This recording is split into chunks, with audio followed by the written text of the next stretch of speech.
Jangan pernah di hati kita ada kesombongan diri bahwa kita bisa menaklukkannya, sementara kita masih butuh air untuk diminum. Jangan pernah kita memiliki kesombongan diri bahwa kita akan menguasainya, sementara oksigen harus kita hisap. Jangan pernah kita ada kesombongan diri bahwa kita harus menguasainya, sementara matahari setiap hari masih kita butuhkan untuk energi hidup kita. Jangan pernah kita ingin memperbudaknya, sementara kaki kita, bumi kita, tanah kita adalah bagian yang kita pijak. Prinsip-prinsip dasar ini sesungguhnya merupakan rangkaian dari pelajaran besar, sebuah citra dan sejarah peradaban orang Sunda menyebut buminya sebagai Sunan Ambu. Karena buminya disebut Sunan Ambu, maka dia diminta untuk memperlakukan tanah, air, udara, matahari, dan anginnya itu seperti memperlakukan ibunya. Karena memperlakukan ibunya, maka dalam setiap waktu dia membukukan badannya, bahkan mencium tanahnya sebagai bentuk rasa khidmat, rasa cinta, rasa sayang, rasa penuh kasih. Dan dari interaksi itulah lahirlah manusia-manusia yang bahagia, manusia yang dalam dirinya penuh dengan penyerahan diri secara totalitas. Tak pernah sedikit pun ada rasa galau, tak pernah sedikit pun dalam dirinya rasa bimbang. Karena apa? Tidak pernah takut dalam dirinya rasa lapar. Karena apa? Karena seluruhnya alam raya sudah mengaturnya dalam lakon kehidupan. Prinsip dasar itulah yang disebut dengan ideologi Siliwangi, alamnya alam Pajajaran. Alam Pajajaran itu adalah alam yang meletakkan manusia pada sebuah hamparan yang sama, sehingga tidak ada cacah, tidak ada menak, tidak ada pejabat, tidak ada rakyat, maka dia sama, seamparan, sejajaran. Sampai pada tingkatan bahasanya pun di alam Pajajaran tidak dikenal undak usuk basa, atau tidak dikenal tingkatan bahasa, karena dia adalah ngaing, ngaing adalah dia. Itulah prinsip-prinsip dasar teologi yang kemudian juga menjadi kosmologi, dari kosmologi menjadi sosiologi. Itu yang membedakan falsafah kita dengan falsafah barat. Falsafah di Sunda, itu falsafah di kampung, falsafah di Jawa, dimanapun, pasti mengajarkan alam bihari, alam kiwari dalam alam poeso. Kalau mungkin dalam ajaran Platonya, itu ada alam ide, kemudian alam realitas, dan alam masa depan. Cuman bedanya keluhuran budi orang-orang kita, leluhur-leluhur kita itu meletakkan diri pada penyerahan dan tidak mengakui pengetahuan yang dimilikinya. Karena dia tidak mengakui pengetahuan yang dimilikinya, hirup ukur sasamperan, awak ukur sasampayan, sariring riring dumadi, sarengkak saparipola, sadaya kersaning gusti. Dia menulis itu tidak diakui sebagai karyanya. Dia membuat cerita narasi tidak diakui sebagai karyanya, maka tidak dikenal itu hak cipta dalam dirinya. Karena tidak dikenal hak cipta dalam dirinya, maka novel-novel indah dalam cerita rakyat tidak ada satupun itu punya siapa dan karangan siapa dan boleh dipergunakan oleh siapapun tanpa membayar hak cipta. Karena apa? Karena dia sebagai penulis, dia sebagai pengarang cerita, dia hanya dititipi oleh sang semesta untuk disampaikan. Maka dia tidak boleh meraih untung dari apa yang dia ucapkan. Sebuah nilai yang sangat tinggi. Untuk itulah akhirnya kita tidak bisa mengklaim sebagai sebuah pengetahuan. Karena kita tidak mengklaim sebuah pengetahuan, maka pada akhirnya pengetahuan yang ada hak ciptanya itu yang mendominasi dalam narasi pikiran kita. Dari seluruh pengetahuan yang dibawa dari berbagai tempat ke tanah ini, peradaban membuktikan sampai hari ini tidak bisa mewujudkan namanya peradaban. Saya katakan, sampai hari ini, baik mazhab politik, mazhab sosial, mazhab ekonomi, mazhab teknologi, sampai hari ini tidak bisa mewujudkan namanya peradaban. Akhirnya setiap orang pasti memiliki kerinduan terhadap masa lalunya, karena dia tidak bisa menemukannya di hari ini. Sehingga Mas Sujewo, Mas Tejo pasti bercerita Mozopahit. Kalau Bang Helmi Yahya pasti bangga terhadap Sriwijaya. sehingga cerita rendang di Palembang menimbulkan kemarahan bagi dirinya. Itulah bedanya orang Sunda dengan orang Sriwijaya. Orang Sriwijaya itu urusan rendang saja bisa melahirkan kemarahan. Orang Sunda diinjak kepala pun tidak pernah marah. Itu beda. Kemudian juga kita bercerita juga tentang Mojopahit. Bosman Mardigu itu kan Mojopahit. Nah, semuanya itu pasti bercerita tentang masa lalunya. Kenapa bercerita masa lalu? Karena tidak bisa menemukan hari ini apa yang dia idamkan dan apa yang dia rindukan. Seseorang yang pernah berpisah dengan orang yang dicintainya, kemudian tidak bisa menemukan lagi, dia pasti mengenangnya sepanjang hayat. Tetapi kalau ada menemukan yang baru, yang jauh lebih baik dan membahagiakannya, dia akan melupakannya. Selama dia tidak bisa menemukan yang baru, maka orang pasti mengenang yang lama. Cerita kepemimpinan, orang pasti bercerita Soekarno. Bicara tentang Pancasila, bicara tentang ideologi, bicara tentang arah politik, bicara tentang arah kebangsaan. Kenapa? Karena nggak bisa menemukan sosok itu. Tetapi apabila ada sosok yang mampu mewujudkan pikiran dan gagasan dari sosok baru, orang akan bercerita masa lalu, tetapi orang akan mulai bicara masa depan. Nah, kemudian ini yang saya sampaikan. Saya, Pak Wagub yang saya hormati, saya tidak akan bercerita bahwa kepemimpinan 100 hari ngapain. Kepemimpinan 100 hari itu kan bagaimana kita kontrak dengan media. Kalau kita kontrak dengan media puluhan miliar, maka seluruh media akan menceritakan kepemimpinan 100 hari. Kepemimpinan saya tidak mau diceritakan oleh para pengamat. Saya tidak mau diceritakan oleh para elit. Saya ingin diceritakan oleh rakyat. Yang lahir dari hati, yang lahir dari pikirannya, yang lahir dari apa yang ditemukan dalam dirinya. Apakah rakyat kita walaupun disebut IQ-nya di bawah 76, bagi saya nggak penting. Kenapa? Karena saya punya tesis. Daerah-daerah yang dianggap intelek, daerah-daerah yang rakyatnya dianggap akademis, selalu gagal memilih pemimpinnya. Boleh buktikan. Daerah yang, desa yang orang pinternya banyak, biasanya pemimpinnya selalu hadir yang pemimpin yang tidak sukses. Kenapa? Karena orang memimpin dengan pikiran, bukan dengan hati. Bagi saya, pilihan yang terbaik dalam hidup bukan pikiran, tetapi hati. Karena hati tidak bisa dibohongi.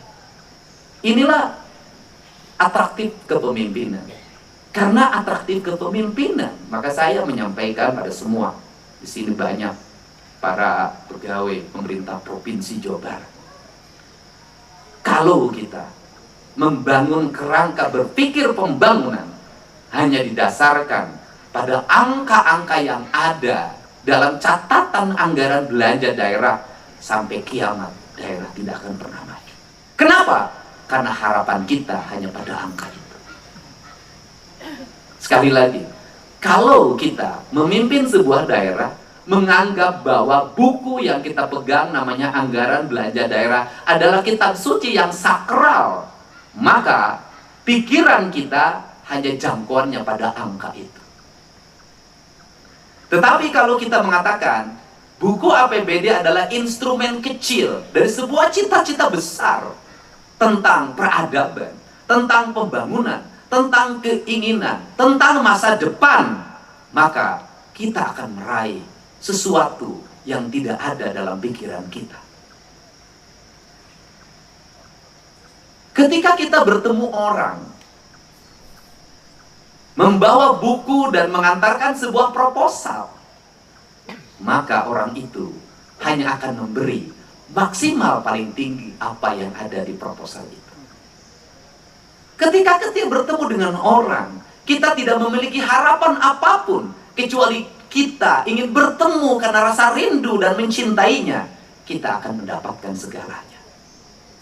Maka bangunlah dalam diri kita bahwa kita akan mendapatkan segalanya. Dengan cara apa?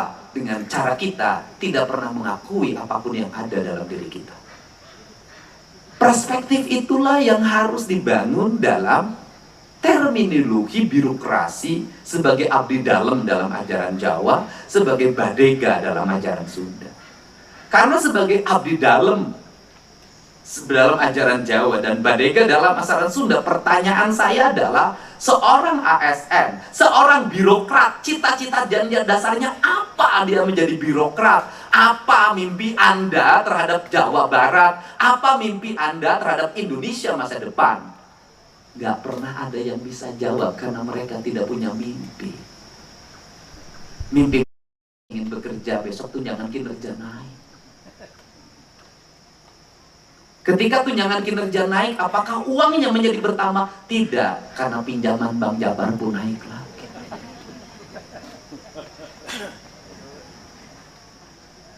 Ketika seorang manusia menganggap rezekinya itu ada pada catatan kertas gaji dan pendapatan yang ada yang diatur oleh negara, maka rezekinya hanya sampai di situ. Ketika kita tidak berharap pada itu, bahwa pengabdian kita adalah pengabdian sejati, pengabdian kita adalah apapun kita korbankan untuk sebuah pengabdian itu, maka hamparan rezeki akan Anda dapatkan dari seluruh pesada alam ini. Ini catatan penting tentang negara. Ini catatan penting tentang hidup. Saya selalu membuat analogi tentang kehidupan ini. Cerita ibu saya yang sekolahnya SD tamat kelas 1, tidak bisa baca tulis, mengelola 9 anak, 9-nya sukses tanpa satu jengkal pun tanah yang terjual dalam kehidupan. Maka kenapa saya nggak begitu kagum terhadap tokoh-tokoh ekonomi itu?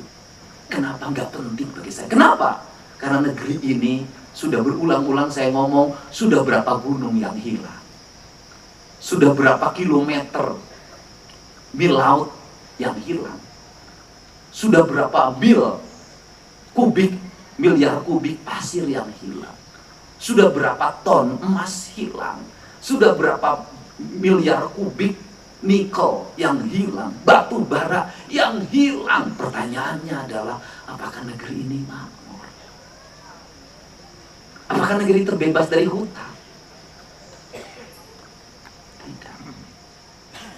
Pertanyaannya adalah, leluhur kita, para raja kita, membangun singgahsana kerajaannya, meninggalkan peradaban, baik peradaban yang terlihat maupun peradaban yang tidak terlihat. Apakah bangun Borobudur meninggalkan hutang rajanya?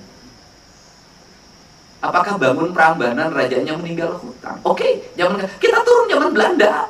Belanda membangun jaringan kereta api, Belanda membangun bendungan, Belanda membangun jaringan jalan, Belanda membangun pangkalan udara, bahkan pangkalan udara yang dibangun oleh Belanda jauh lebih banyak dibanding kita merdeka. Bahkan kita yang gagah ini, yang ngaku ahli pembangunan, yang ngaku ahli ekonomi, kantornya pun masih di kantor gedung peninggalan Belanda. Kantor bekas Belanda, jalan bekas Belanda, pelabuhan peninggalan Belanda, irigasi peninggalan Belanda. Kenapa kita justru hutang kita banyak?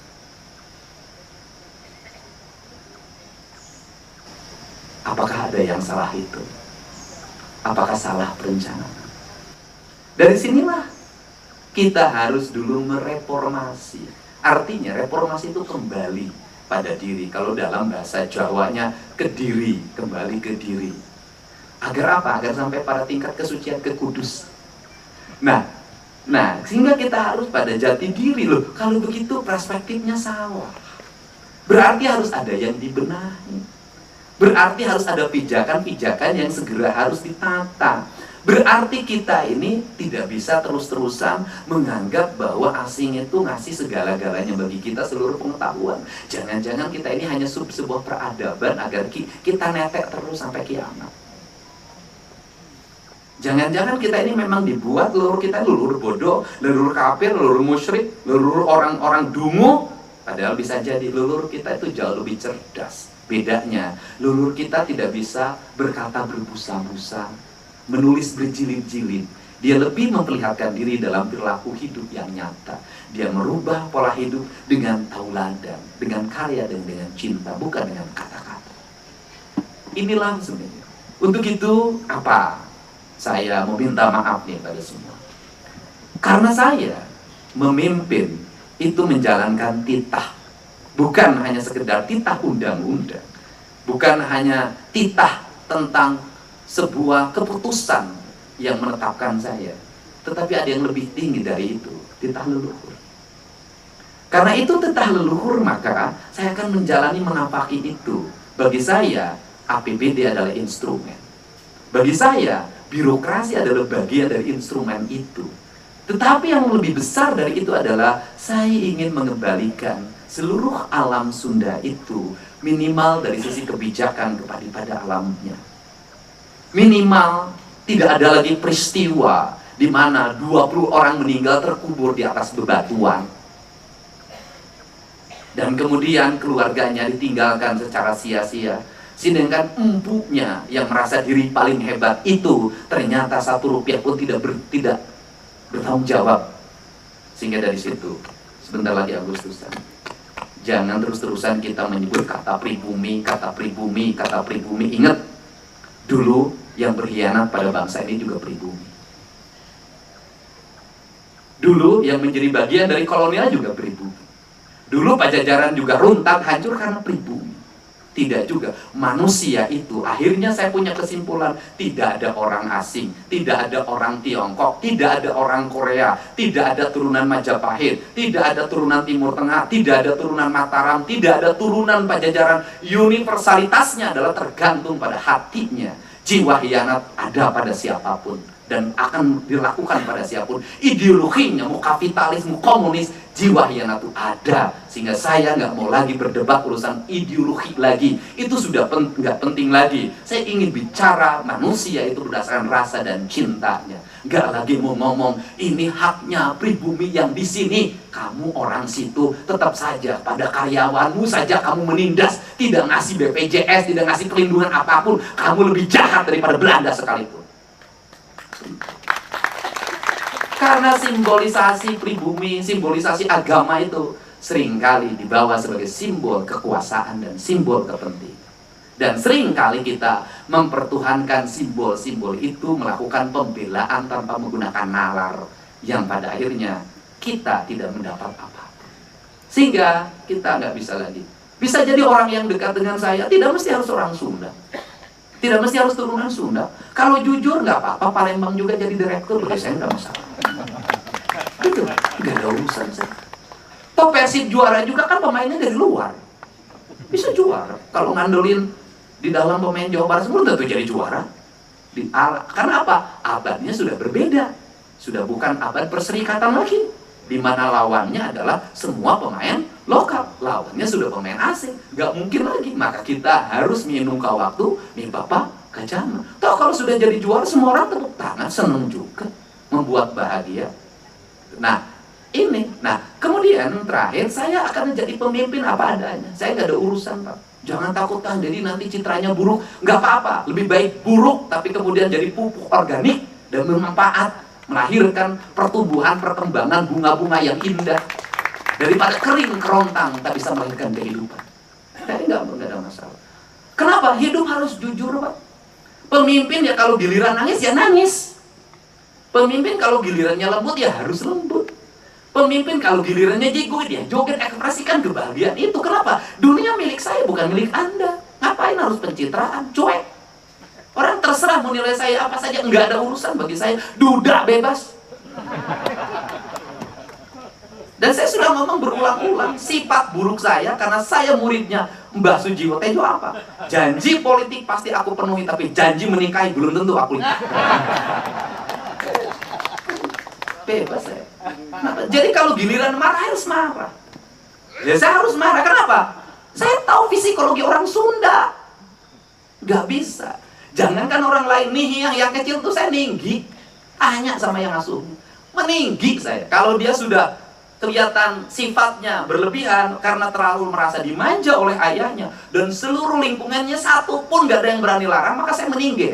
Kamu ambil buku, ambil tas, masukin di tas. Karena saya itu kalau udah malam disuruh tidur itu main karena seneng dengan teman-temannya sekampung. Jam 9:30 nggak mau tidur. Dia, aku pengen sakit ayah, aku pengen nggak mau bobo ayah. Pokoknya aku nggak mau bobo ayah. Aku bawa ke barak ayah. Orang lain kan takut dibawa ke barak. Anak saya tuh nantang. Apakah saya mundur? Enggak. Saya tuh sadis.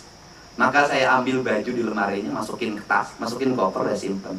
Pergi kamu dari rumah ini. Jangan pernah bertemu ayah lagi. Ayah nggak mau punya anak yang tidak punya arah dalam hidup. Apa yang dilakukan oleh dia? Dia memeluk kaki saya dan menangis dan mengajak tidur bersama. Mungkin tidak dilakukan oleh saya.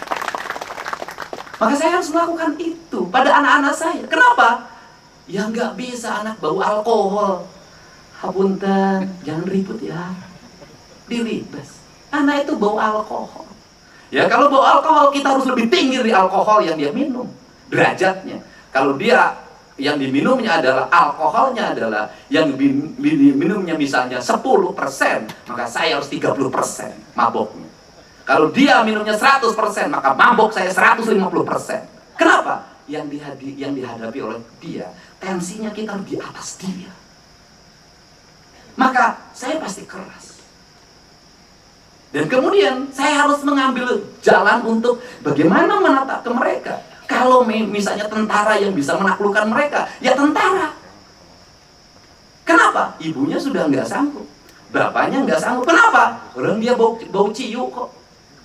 Orang dia setiap malam nggak tidur, main game online kok sampai jam 3.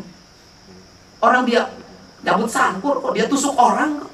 Yang bisa ngendalin itu, yang tusuk orang itu, ya harus ahli tentara. Gak ada masalah. Nah, kemudian ke depan harus apa yang dilakukan? Ya dirubah mindset. Nggak bisa lagi Pak, sistem pendidikan Indonesia pakai pola barat, nggak bisa. Taruhan, bubar saya katakan. Kenapa? Beda Pak. Barat itu menempatkan sistem pendidikannya dengan konsistensi negaranya.